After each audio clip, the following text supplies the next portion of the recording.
Cámara seguiremos alentando proyectos de inversión que permitan a nuestro país ser parte de la cadena global de valor de productos tecnológicos asociados a la industria minera. Señoras y señores, el Perú es un país resiliente cuyas ciudadanas y ciudadanos cuentan con una gran capacidad para hacer frente a los desafíos y adversidades que han venido sucediéndose en estos últimos años. Más allá de las coyunturas y difíciles circunstancias que hemos atravesado, el Perú se mantiene incólume, gracias por sobre todo a la fuerza de su pueblo y al esfuerzo diario de trabajadores y empresarios quienes con su indesmayable fe siguen construyendo un futuro mejor para sus hijos. Finalmente, permítanme reiterarle a cada uno de ustedes nuestra más cordial bienvenida al Perú Day, el cual esperamos, como en años anteriores, sea exitoso y permita una vez más fomentar las inversiones, desarrollar nuevas sinergias y oportunidades y afianzar la imagen del Perú como un país abierto al mundo y a las oportunidades de negocios globales de la industria minera. Muchas gracias.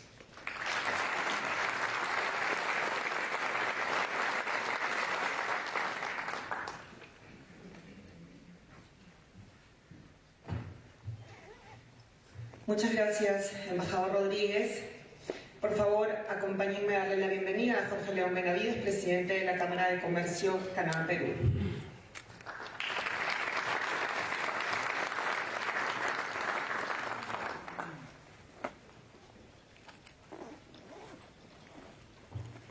Buenos días a todos. La verdad que como presidente de la Cámara de Comercio Canadá-Perú me siento muy orgulloso de estar con ustedes en esta delegación tan importante. Justamente la edición anterior no pude venir por COVID, nos pasó a muchos, pero realmente estoy muy orgulloso. Les quiero agradecer especialmente al Premier que está con nosotros, a los ministros, a los embajadores y también a los gobernadores regionales y a los congresistas. Ayer hemos tenido una conversación con los gobernadores regionales y hay un tema que es muy importante, que es trabajemos unidos. Tenemos que trabajar unidos, tenemos que trabajar, el Perú necesita de los recursos mineros no solamente para ver grandes cifras y tener puestos importantes en el mundo. El Perú necesita de los recursos para terminar con la pobreza extrema. El Perú necesita de nuestros recursos y de más recursos. Tenemos países vecinos como Chile que tienen menos variedad de minerales que nosotros. Sin embargo, nosotros tenemos 57.000 millones de dólares de inversiones en los próximos años y Chile puede llegar a los 100.000, ¿no? ¿Por qué? Hay que preguntarnos por qué. ¿Qué no estamos haciendo bien como industria? ¿Qué está pasando? Porque el Perú debería tener, para las necesidades que tiene hoy en día de infraestructura y de diversas cosas, como es la lucha contra la pobreza, debería tener, yo creo, 200.000 millones de dólares en los próximos años de inversión en minería. Tenemos que destrabar, tenemos que darle a la gente, a las regiones, las obras que se necesitan, ayudar a los gobernadores a sacar adelante las obras, a destrabar. Es muy importante que unidos podamos sacar adelante nuestro país y realmente llegar a poder tener ese sueño que todos tenemos de un país totalmente con igualdad y totalmente compuestos, ya que hablamos de eso también, compuestos en minería, pero mucho más altos, ¿no? El Perú, para lo que viene, en lo que es energía, en lo que es los automóviles eléctricos, va a ser fundamental. De los 57.000 millones de dólares, el 60%, como mencionaba Víctor Bovich, el 60% es cobre. O sea, estamos dirigiendo todo hacia el cobre, lo cual es muy bueno. Necesitamos litio también, hay que desarrollarlo en Puno, importantísimo, ¿no? Y en otros lugares. A nombre de la Cámara, quiero darle la bienvenida a todos ustedes, agradecerle a ese grupo también de proveedores que ya nos conocemos de tantos años, más de, por lo menos yo, 12 años, 13 años viniendo al PAC, a toda esta familia que tenemos entre gobierno y proveedores y la variedad mineral y la inversión que se va a respetar en el Perú. Así que muchas gracias y que viva el Perú.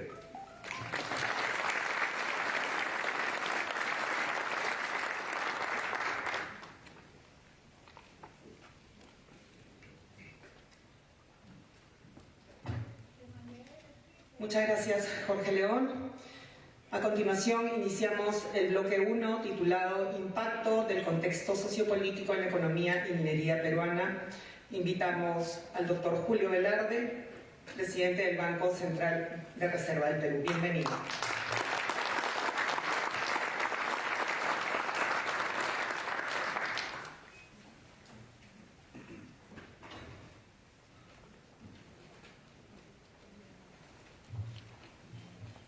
Buenos días, es un placer estar con todos ustedes. Al primer ministro, creo que la primera vez que tenemos a un primer ministro de Educación. Y se presenta ese avión, eso es que no se recuerdo, pero... Y me echaré a los todos, es cierto. Bueno, voy a comenzar a exponer el tema. Voy a comenzar de repente con un tema que no parece tan relevante, que es el comportamiento de la economía peruana en este siglo. ¿Por qué lo menciono? Porque hemos tenido tanta inestabilidad y aún así hemos ido creciendo. Realmente entre Sudamérica y... Bueno, yo puesto a Panamá también. Somos el país que más ha crecido por Panamá. Hasta el 2014 eran 3 los países de América Latina que crecían muy fuertemente: Perú, República Dominicana y Panamá. Desgraciadamente en los últimos años, el dólar de Perú se ha frenado frente a Panamá y República Dominicana. Y vean lo que significa. República Dominicana, que era más pobre que nosotros, ahora no solo nos ha igualado, nos ha superado. Y Panamá ha superado a Chile. Es decir, el crecimiento continuo ayuda a eso. Pero acá las cifras simplemente dentro de México y Sudamérica el más ha crecido. Y lo digo porque a pesar de la inestabilidad, la economía muestra una gran resiliencia, como dijo el embajador de Perú en Canadá. Y se ha hecho con una inflación también la más baja en la región de los países que tienen su propia moneda. Panamá tiene menor inflación, pero como saben ustedes, por ya más de 120 años vive usando el dólar como moneda. O sea, a pesar de haber crecido más, hemos tenido también inflación más baja, frente a algunos que creen que otra inflación afecta el crecimiento. Bueno, eso es el pasado, esperemos que se mantenga así en los próximos años, pero muestra la resiliencia, que creo que es bien importante, como a pesar de esta inestabilidad que para muchos en otros países de la región es casi inexplicable, que vamos a seguir creciendo, se ha mantenido la relación. Y caímos fuertemente el año del COVID, solo Panamá cayó más que nosotros en la región, o también tuvo una recuperación sumamente rápida. Desgraciadamente, yo creo que fue el incidente política hizo que el crecimiento se ralentizara fuertemente este 2021. Hasta efectivamente antes de las elecciones, que se hacía muy rápido, después ha sido bastante más lento lo que hemos visto. Si bien no estamos tan distintos a algunos países de la región, ciertamente uno ve que el crecimiento se ha ralentizado. Si nos comparamos con las cifras ante el COVID, el sector no ligado a minería, agricultura, etc. está 4% por encima a fin del año pasado, y el primario está 3% encima. Con minería es 1% más alta. Minería no ha aportado tanto como se esperaba, debido básicamente a la interrupción en la producción y exportaciones que han sufrido algunas minas por los bloqueos que han tenido. O sea, hay que recordar que Yabeco por sí solo agrega 15% a la producción de cobre. Solo que eso ha sido más que compensado por la menor producción de las minas que han estado afectadas por protestas sociales. Pero es una recuperación rápida y frente a lo que se dice, lo que estamos esperando para este año, estas son previsiones que hemos presentado en diciembre. El resultado probablemente no sea tan bueno como presentamos ahí.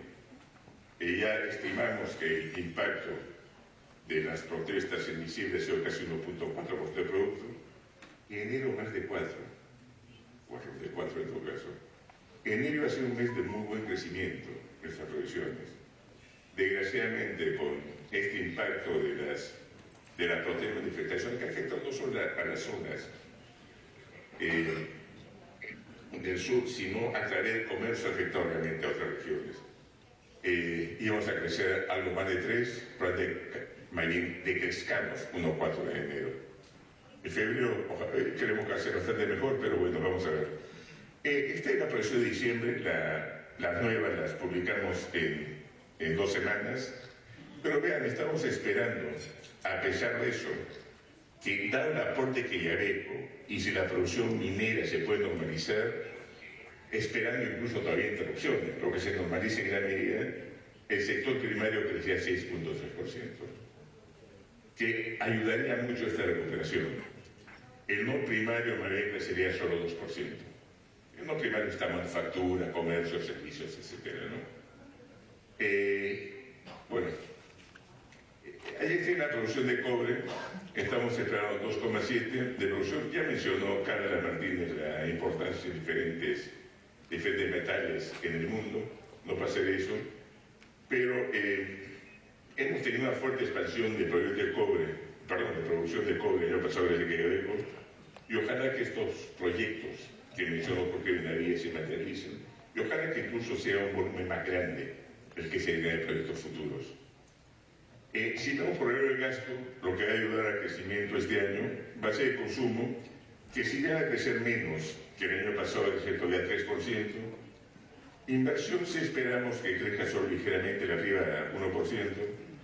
Y acá me va a mirar con cara de pocos amigos a las veras, pero la pública creemos que crece 0. Probablemente crezca algo más, ¿no? El problema no es, y acá hay bonos regionales, usualmente la inversión de bonos regionales y locales no es tan buena en el primer año de gobierno. Y eso jala hacia abajo toda la inversión pública. Puede cambiar de cambio de gobernadores, pero no voy a meter a discutir la cifra. Lo hacemos de acuerdo a otros periodos que había el primer año de gobierno local y regional. Eso puede cambiar. Y bueno, exportaciones, gracias a esta mayor producción de minerales, esperamos que se recupere y que crezca 6,4. No es malo, no he puesto acá la cifra de los dos países de la región, pero vamos a crecer más que todos los países de México y Sudamérica. Ahora República Dominicana va a crecer más, Panamá va a crecer más, pero en México y Sudamérica probablemente seamos lo que más crezcamos. Lo que no está tan bien, los otros países no están tan bien, pero digamos, a pesar de estos problemas, vamos a crecer algo más que casi todos los países de Sudamérica y México. Acá está la inversión. Estamos viendo que la inversión como producto ha crecido. Un punto de repente importante a mencionar. La inversión privada cayó ligeramente el año pasado, 0,5%, pero aún así ha sido 15% encima del 2019. O sea, es como si hubiera sido 2020, 21, 22, 5%, que no es una tasa baja, ha crecido como frente de productos, si se quiere. Lo que pasa en el 2022 se hizo parte de la inversión pospuesta el año 2021. Luego continuemos. Por la minería, ya está cayendo desde el fin del año pasado, no hay nuevos proyectos importantes, vamos a una performance negativa frente a la que teníamos el año pasado. En la no minera sí esperamos una ligera recuperación. Un punto importante es el empleo formal se ha recuperado completamente frente al 2019. Si uno ve el número de trabajadores formales, han crecido más de 7% frente al 2019, han crecido más que la población de trabajar. Incluso el número de empleos privados ha crecido todavía bastante más. O sea, si quieren ustedes, la población laboral formal, y esto es censo, es la planilla de empresas y de trabajadores, ha ido creciendo como porcentaje de la población de trabajar. Con esto no quiero decir que la enfermedad no sea muy grande. Lo que digo es que está bajando poco a poco cada año, ¿no? O sea, somos uno de los países con más informalidad en la región. Un punto, expectativas. Las expectativas se mantuvieron bajas gran parte del 2021, mejoraron algo en 2022, había algo de menos temor a medidas radicales, mejoraron fuertemente en diciembre con el cambio de gobierno.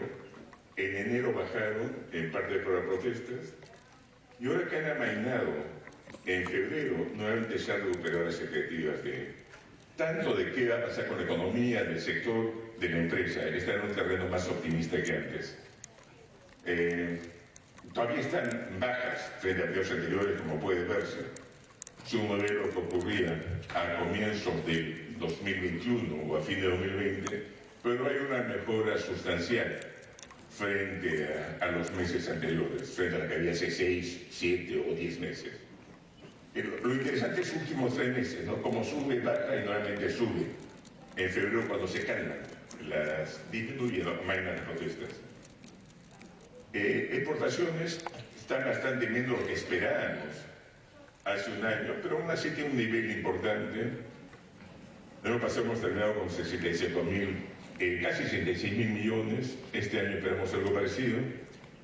Y los términos de intercambio, bueno, el valor de exportaciones está mejor que en 2019. Términos de intercambio no tanto, porque ha subido precio de exportaciones, pero también importaciones. Está básicamente al nivel que teníamos antes.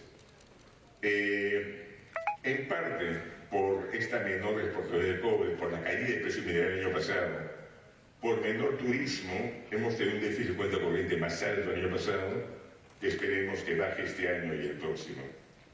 Voy a pasar más rápido, ¿verdad? Acá también nuestras cifras sueltan de la del Ministerio de Economía.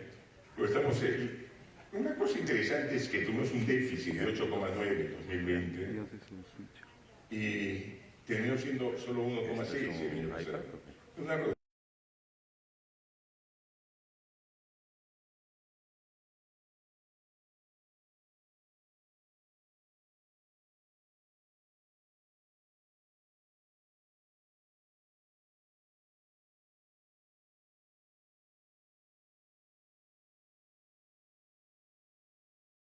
Estamos esperando números similares para este año próximo. Sé que el Ministerio de Economía tiene un déficit mayor.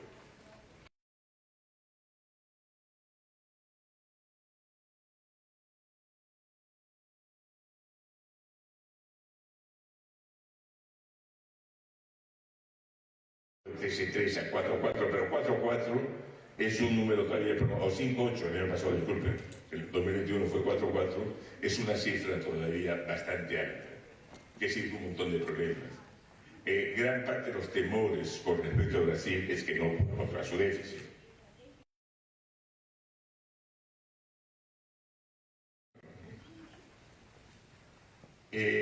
Aquí he puesto cuánto ingresa de impuestos mineros. Ha subido en gran medida por la recuperación de precios. En 2020, impuestos mineros sobre el producto agregado solo 0,6 de producto. El año pasado fueron 1,7. Ven cuando rebotan fuertemente los precios, como pasó en 2010, 2011, se aumenta con producción de producto, nuevamente ha pasado eso con precios algo menores. Algo mejores estos 2 últimos años, ¿no? Deuda.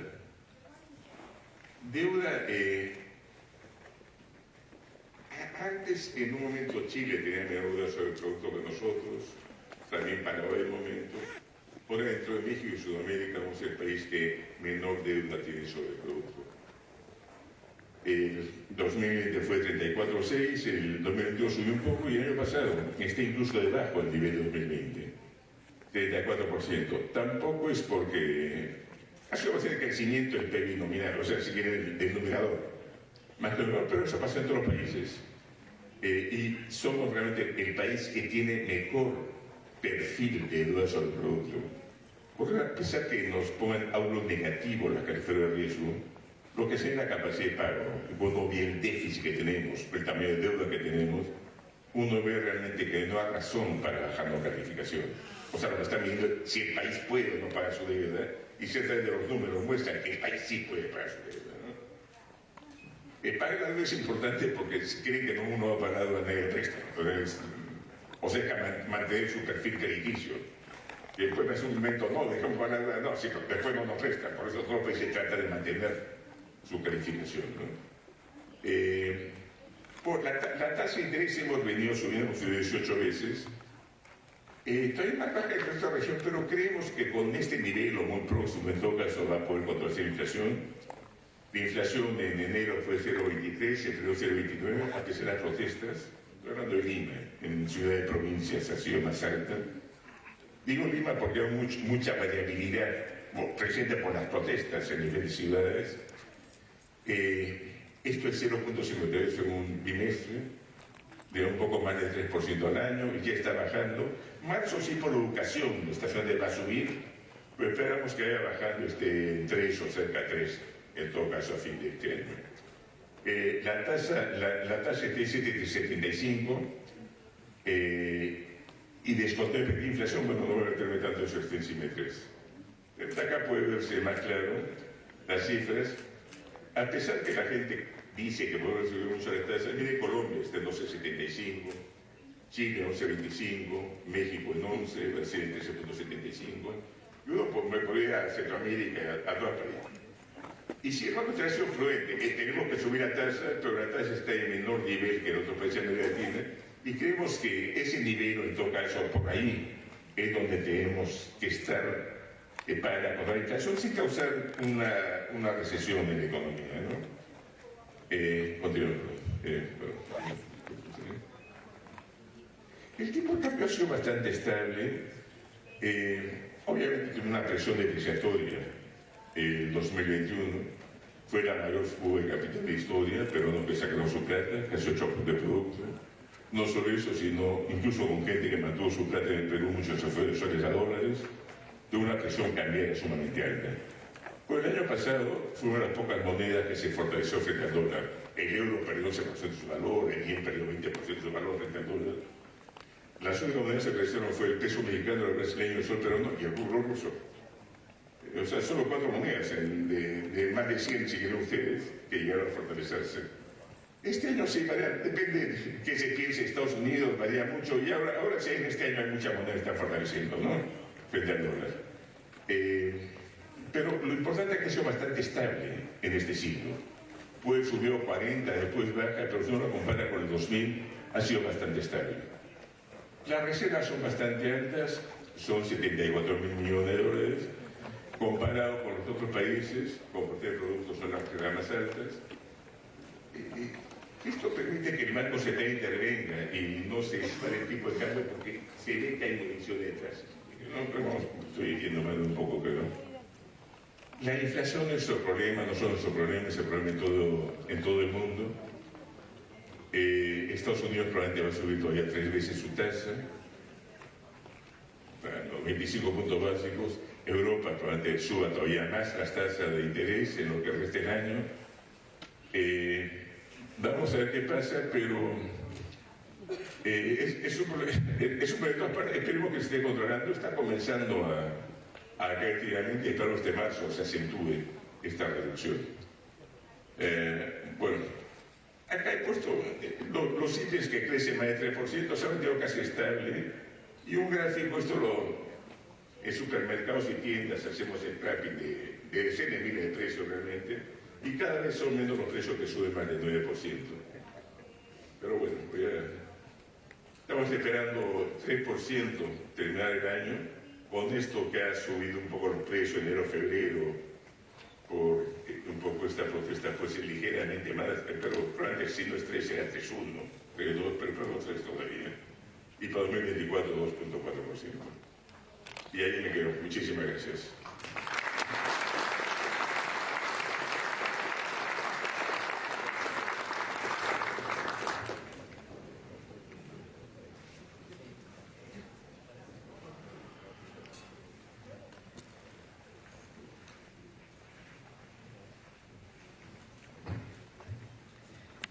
Muchísimas gracias, doctor Velarde, por compartir su exposición con todos nosotros.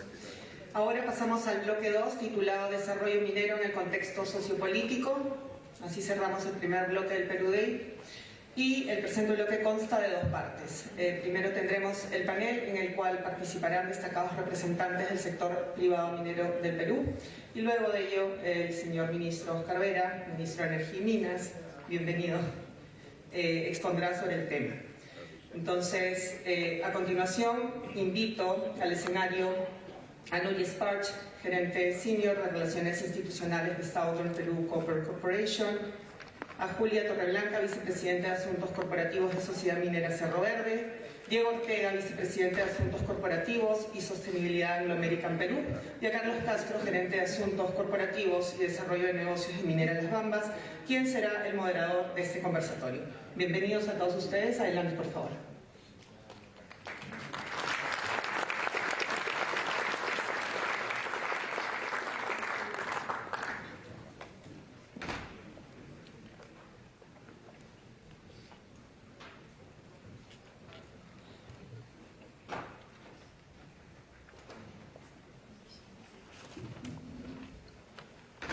Buenos días a todos.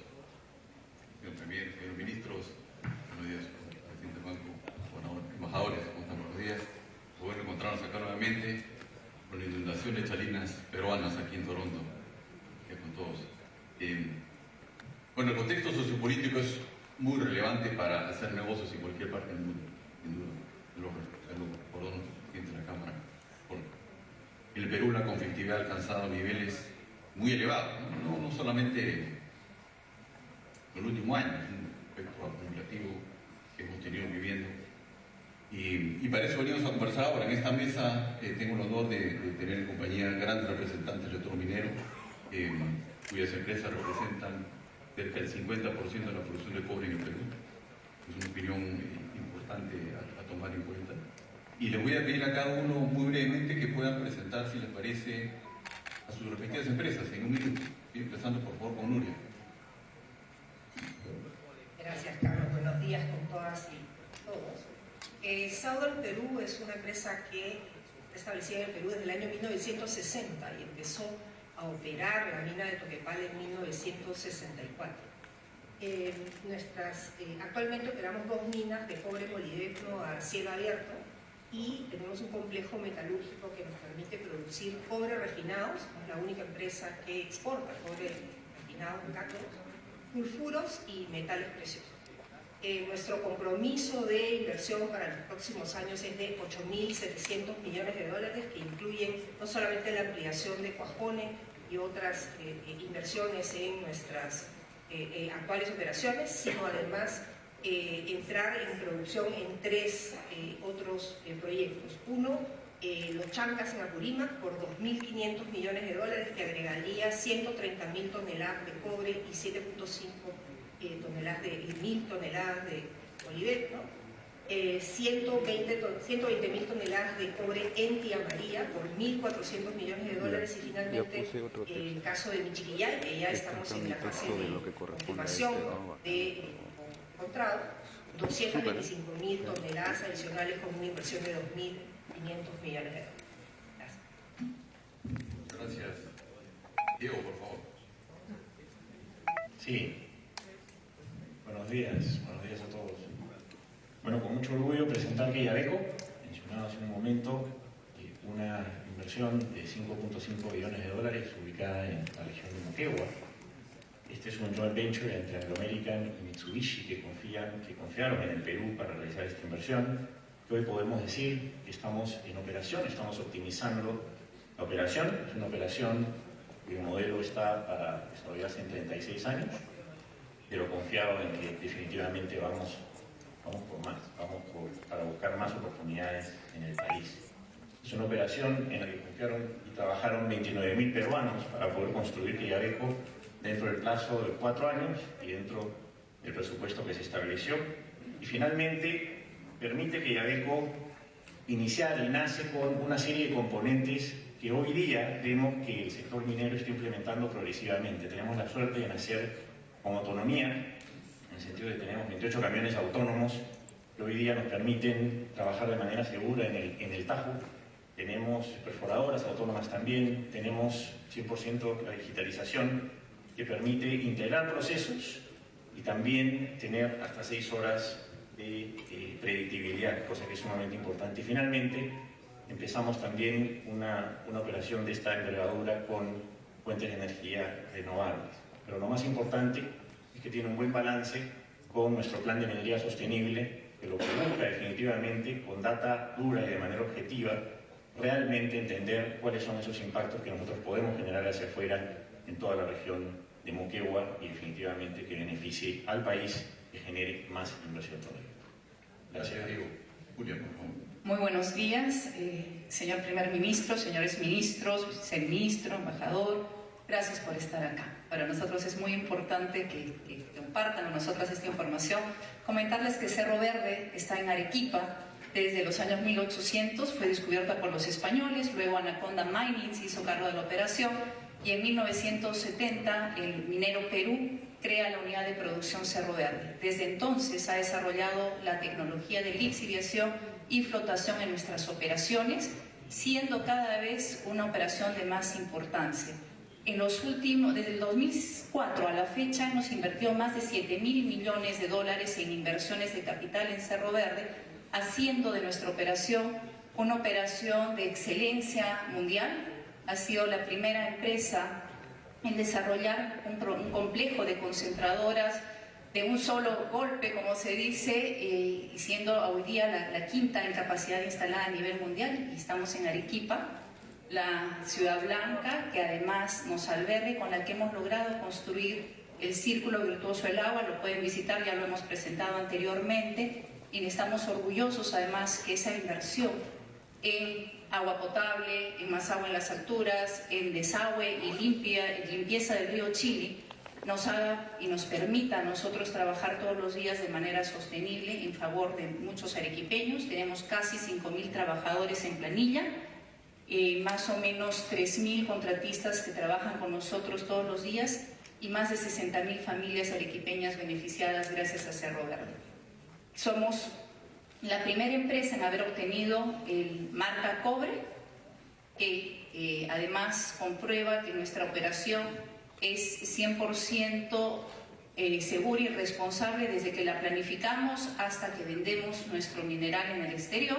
Y además recientemente hemos recibido también marca Molibdeno. Muchísimas gracias por la invitación y a continuación con Carlos. Gracias, Julia. El caso de Las Bambas es una unidad minera acá en la región de Apurímac, es operada por MMG, ¿no?, con sede en Melbourne, Australia. La Bamba representó una inversión inicial de 10.300 millones de dólares. ¿No? Es una inversión muy importante, inició operaciones en julio de 2016, genera empleos directos entre Las Bambas y contratistas de 8.800 puestos y, de acuerdo a los cálculos, genera un empleo inducido de 75.000 personas en Apurímac. Por lo tanto, el impacto que tiene en la población es muy importante. Una inversión social acumulada de cerca de 450 millones de dólares a la fecha. Tiene 3 tajos, pensados: Ferrobamba, Chalcobamba y Sulfobamba. En este momento estamos operando el tajo de Ferrobamba, esperamos muy pronto poder iniciar la explotación del tajo Chalcobamba. Utiliza un transporte modal por 722 kilómetros desde Apurímac hasta el puerto de Matanari en Arequipa, muy cerca de la operación de Julia. Ese es para enfrentar a Las Bambas, y si les parece, vamos a dejar las láminas ahora, vamos a iniciar un pequeño conversatorio. Muchas gracias por la presentación de las empresas aquí representadas. La idea es ahora, si les parece, para entrar en materia, le voy a pedir a cada uno de mis colegas que podamos resumir brevemente, porque se nos va el tiempo, cómo el contexto sociopolítico ha podido impactar en las operaciones mineras de cada uno. Si te parece, por ejemplo, Nuria, podríamos escuchar a ti cómo afectó las operaciones de ustedes en el caso de la paralización de Cuajón, en términos unos 55 días, por favor. Gracias Carlos. Bueno, eso fue el año pasado, en enero del año pasado, sufrimos efectivamente la paralización por 55 días. Eso significó 22.208 toneladas de cobre menos contenidas y además 485 toneladas de molibdeno. Esto, digamos, para traducirlo en dinero, eso significa 228 millones de dólares menos que se pudieron producir, y por lo tanto también menos impuestos, también menos obras, menos cosas que podrían haber llegado a la población. Obviamente lo que ocurrió en ese momento fue que nos cortaron el suministro de agua, ¿no? Una comunidad en las alturas, comunidades que, por cierto, siempre nos hemos llevado bastante bien, tenemos ya 60, 70 años trabajando juntos, pero se cortó el suministro de agua por una comunidad muy pequeña que reclamaba 5.000 millones de dólares por el uso de su tierra, más el 5% de la producción de toda la compañía. Lo que había que hacer, si es que se hubiera dicho que sí, era cerrar directamente la compañía, porque no podía obviamente soportar una presión de esa naturaleza. Lo que ocurrió fue, nosotros tenemos una pequeña, nuestro campamento en verdad es una ciudad en el fondo. Allí tenemos no solamente las viviendas de las personas, sino además hay escuelas, hospitales, centros comerciales. Entonces todo eso se detuvo, 5.000 personas las que tuvieron que mantenerse allí, pues, bueno, hicieron lo posible, tuvimos que suministrar agua a camiones, etc. Pero digamos, lo que ocurrió es que se tuvo que sacar incluso a los niños que estaban recuperando clases del colegio después de la pandemia. 55 días es bien significativo para su educación. Y entre otras cosas también se paralizó el uso del ferrocarril, ¿no? Nosotros tenemos un tren que va desde las operaciones hasta el puerto de Hilo para transportar el concentrado, y también se paró allí. Luego de 15 días de esta paralización intervino recién la presidencia del Consejo de Ministros. Esto fue en el gobierno anterior, quiero hacer la precisión. Se tardaron unos días, digamos, en entrar, y eso tuvo un impacto definitivamente en las tratativas, ¿no? Se hizo un desbloqueo de la situación, quizás de una manera un poco lenta. Pasados 54 días se declaró el estado de emergencia en Torata y recién se pudo conformar una mesa de diálogo. En ese momento se devolvieron los activos tomados de Southern Perú el 22 de abril, ¿no? Entonces, esto también nos trae, la conflictividad no solamente nos trae un momento álgido en términos de producción y de pérdidas económicas para la empresa, sino que también esto tiene un impacto posterior. Por ejemplo, tuvimos que construir un muro en Viña Blanca, cuestión que nunca habíamos tenido que hacer en 70 años de operación, y obviamente mayores gastos en seguridad. Este conflicto lamentablemente aún no ha terminado, seguimos teniendo mesas de diálogo que están lideradas por la presidencia del Consejo de Ministros, y creo que aquí una de las lecciones aprendidas es que la intervención rápida, directa y decidida del Estado hace una diferencia importante. Muchas gracias, Nuria.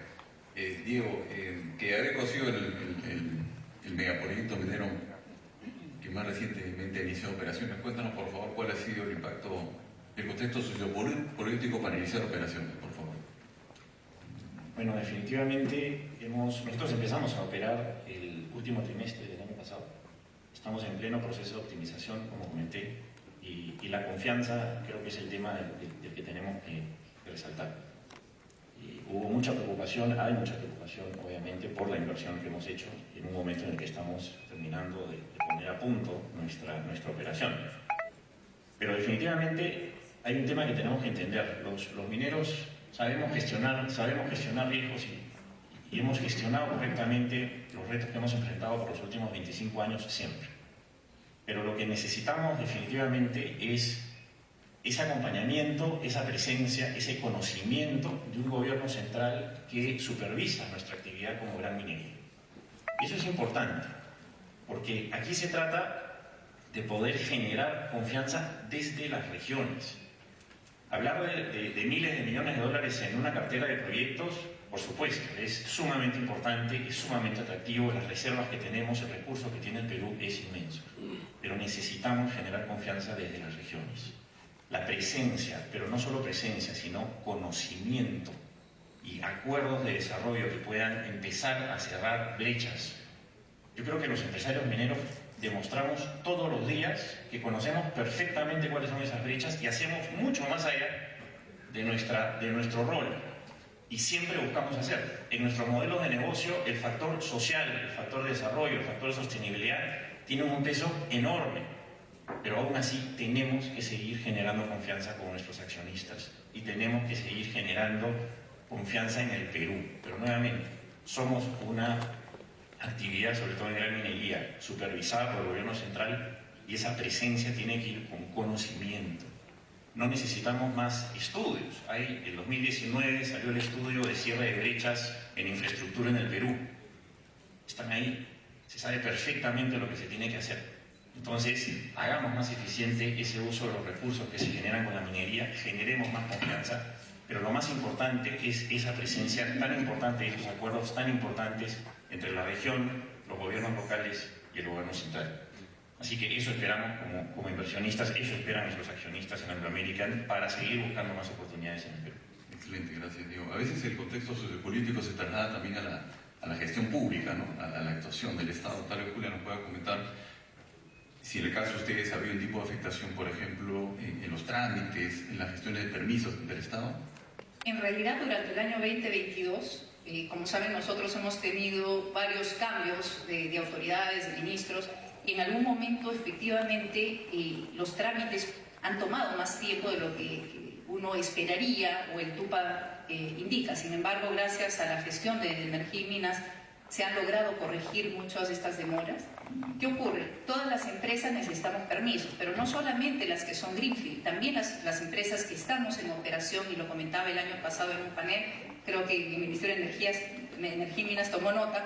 Necesitamos muchos permisos para poder nosotros ampliar nuestras operaciones, y lo necesitamos oportunamente, porque si no logramos nosotros tener el permiso, sea una modificación de concesión de beneficio, un informe u otros a tiempo, la oportunidad para gastar ese dinero se pierde.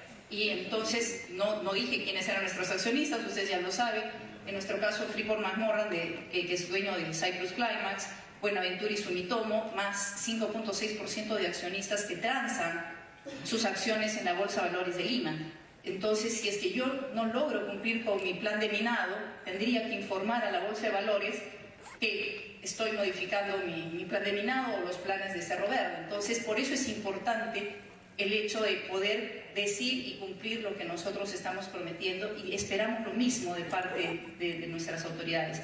Esa ventanilla única que se ha propuesto ya en varios estudios y como resultado de evaluaciones previas de comisiones serias, nos va a ayudar bastante. El hecho, sé que el señor ministro de Economía y Finanzas ha prometido tener recursos suficientes para tener más técnicos en energía y minas, porque las pocas personas que hacen la evaluación de nuestros permisos el día de hoy hacen un trabajo titánico y estamos muy, muy agradecidos con ellos, pero 1 o 2 técnicos no pueden evaluar a todas las empresas de gran minería oportunamente, no es sostenible. Entonces creo que hay una oportunidad todavía de seguir mejorando. Agradezco que lo han hecho y han entregado los permisos a tiempo, de verdad. Nosotros como Cerro Verde agradecemos y apreciamos ese trabajo, pero conociendo la cantidad de trabajo que tienen también por el número de años con los que interactuamos con el Ministerio, sugerimos que tengan más personas a cargo para poder formar también nuevos especialistas y soportar a los expertos que tienen ustedes actualmente en el Ministerio. ¿Qué más creo que podemos hacer con esta coyuntura? Tenemos la oportunidad, gracias a todo lo que hemos vivido, y tenemos lecciones aprendidas para seguir trabajando juntos, y eso va a ser materia de la siguiente pregunta, por eso no me adelanto más. Gracias, Carlos. Gracias, Julián. Sí, a veces tenemos que correr con el tiempo. En el caso de las Bambas, la información es público conocida, pero importa resumirla, por supuesto sin perder el optimismo en lo que viene. Pero las Bambas, desde que inició operaciones en julio de 2016, ha acumulado 656 días de bloqueos en las vías públicas. Este año solamente ya hemos podido transportar el concentrado en 2 días, el 1 y 2 de enero. Eso nos ha obligado a tener que paralizar operaciones durante 70 días, ante 2 oportunidades, y tener un stock acumulado concentrado bastante elevado actualmente en la mina. Sin embargo, también es importante reconocer el esfuerzo reciente del gobierno porque se pueda restaurar el Estado de Derecho en la zona, así que esperemos muy pronto poder transportar ese concentrado y reanudar operaciones con normalidad, ¿no? También tuvimos la desdicha de ser invadidos en nuestro Tajo Chalcobamba el año pasado, en abril, situación que persiste hasta la fecha, y esperemos también pronto tener algún tipo de acciones en ese sentido. Chalcobamba, por ejemplo, representa el 40% del cobre de la producción de la Bamba para los próximos 2 años. Por tanto, es vital para mantener los niveles de producción normal de la Bamba, que debería ser alrededor de las 400.000 toneladas de cobre en concentrado. Y con eso digo que el año pasado, por estas consecuencias, tanto bloqueos como la demora de algunos permisos, como mencionaba Julia, hizo que nuestra producción fuera de solo 255.000 toneladas de concentrado cuando pudo haber sido 400.000. Ese es el estado de las cosas como consecuencia también del contexto sociopolítico, pero miremos hacia adelante. Hemos comentado y creo que hemos coincidido con varios que el pueblo peruano es resiliente y siempre va a encontrar la salida, ¿no?, para seguir creciendo, y sin duda aquí en este panel no somos la excepción. Pensando en eso, la minería es uno de los grandes motores de crecimiento en el Perú, lo va a seguir siendo sin duda, y también es un gran aliado para promover desarrollo, para generar progreso, ¿no? Hemos, como siempre, disfrutado las sólidas cifras macroeconómicas que nos ha mostrado don Julio Velarde. Ahí, como nos va a comentar seguramente el ministro Gímenes, hay 47 proyectos en cartera del Ministerio de Economía que representan 54.000 millones de dólares. Yo quisiera en el panel motivar una reflexión hacia adelante, ¿no?, sobre estas lecciones aprendidas, sobre lo que hemos sabido vivir.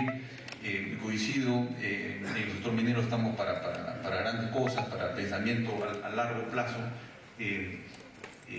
Nos ha comentado Nuria que hay varios proyectos en adelante, ¿no?, y en distintas regiones. Entonces, ¿qué condiciones, digamos, sociopolíticas considera se debería tener Nuria para este crecimiento grande que aspira a tener el Estado en adelante? Gracias, Carlos.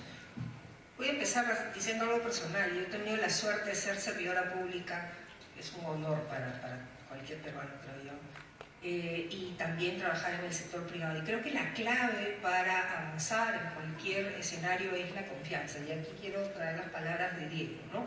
La confianza no solamente en que podemos hacer buen trabajo y que el Estado también puede poner buenas reglas, sino creo que es clave la participación del Estado, no solamente a nivel nacional, sino también regional y local, para generar esta confianza. Es posible trabajar uno al lado del otro, no al frente.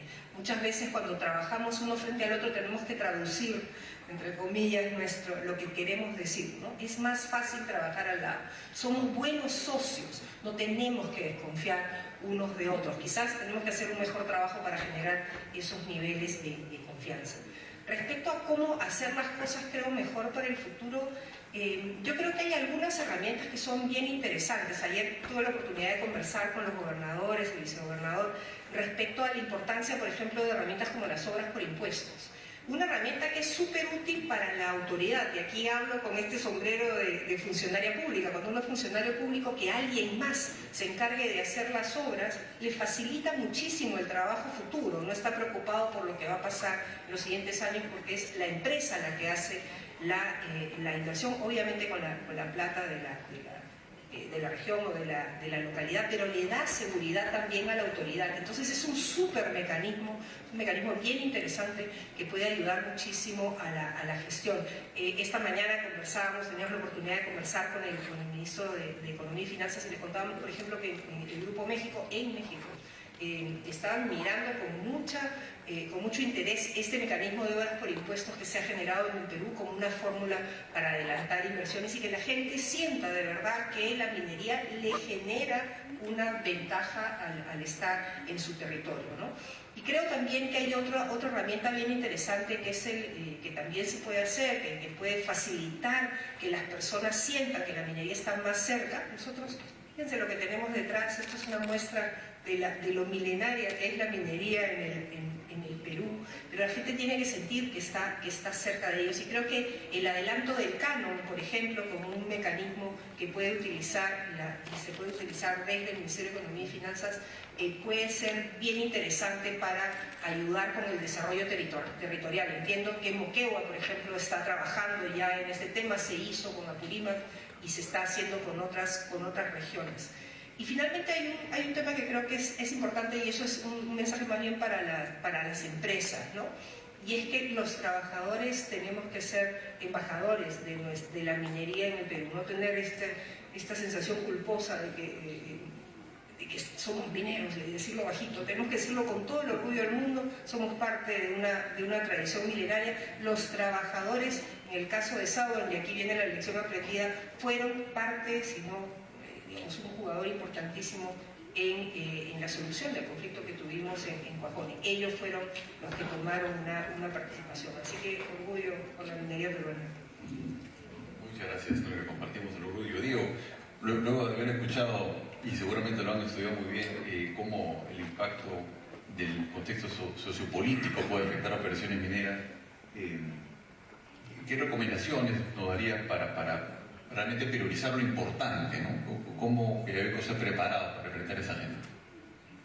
Bueno, primero, yo creo que a todos los presentes, si todos caminamos por estos pasillos en este piso y en el piso de arriba, nos vamos a dar cuenta de una cosa como peruanos, y es que competimos por capital. No es tan fácil como tener los proyectos y todo el mundo va a venir y va a empezar a invertir mañana. Entonces entendamos eso como autoridad, entendamos eso como empresas, entendamos eso como peruanos, competimos por capital. Y si competimos por capital, los inversionistas, ¿qué buscan? Buscan predictibilidad y buscan las oportunidades. Entonces las oportunidades hoy día creo que están dadas. Estos maravillosos recursos que tiene el Perú, este crecimiento de China, esta transformación energética, estos vehículos eléctricos, yo creo que las oportunidades están ahí. Y lo tercero es competitividad. Hemos sido un país competitivo durante muchísimos años y hoy día todavía somos competitivos. Lo que tenemos que lograr es esas sinergias, pero muy claras, y esos acuerdos de desarrollo que vayan mucho más allá del tiempo que están los funcionarios de las empresas, el tiempo que están las autoridades regionales, el tiempo que están los alcaldes, el tiempo que están los ministros. ¿Cómo logramos eso? Esa institucionalidad, esos acuerdos, para que realmente tengamos esa predictibilidad. ¿Cómo logramos que se respete, que sea sostenible? ¿Cómo logramos que haya el Estado de Derecho esté claro? ¿Cómo logramos que el gobierno esté presente?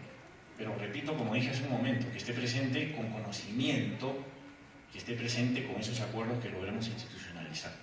Entonces no nos olvidemos de eso y pongamos cada uno desde nuestra parte.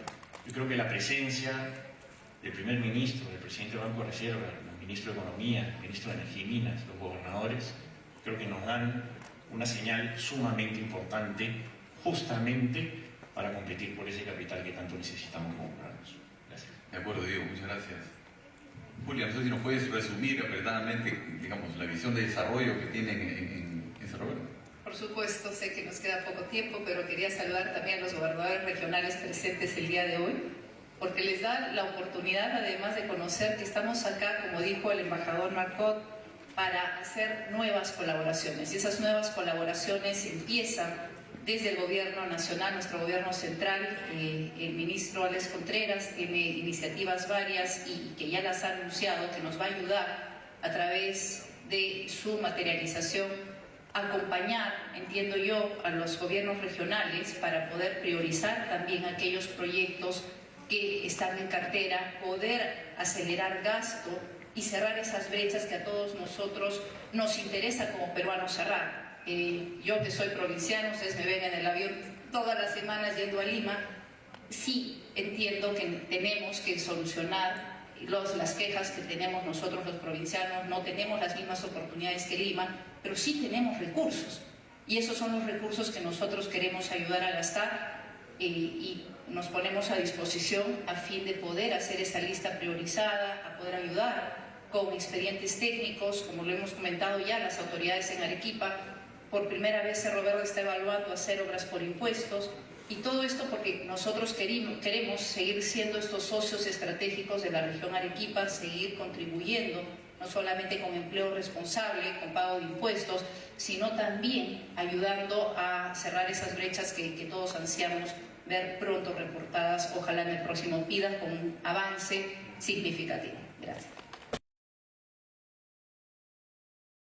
Finalmente, del lado de las Bambas, me gustaría empezar a diferenciar dos situaciones, ¿no? Aquellas hemos resumido situaciones de impacto en nuestras operaciones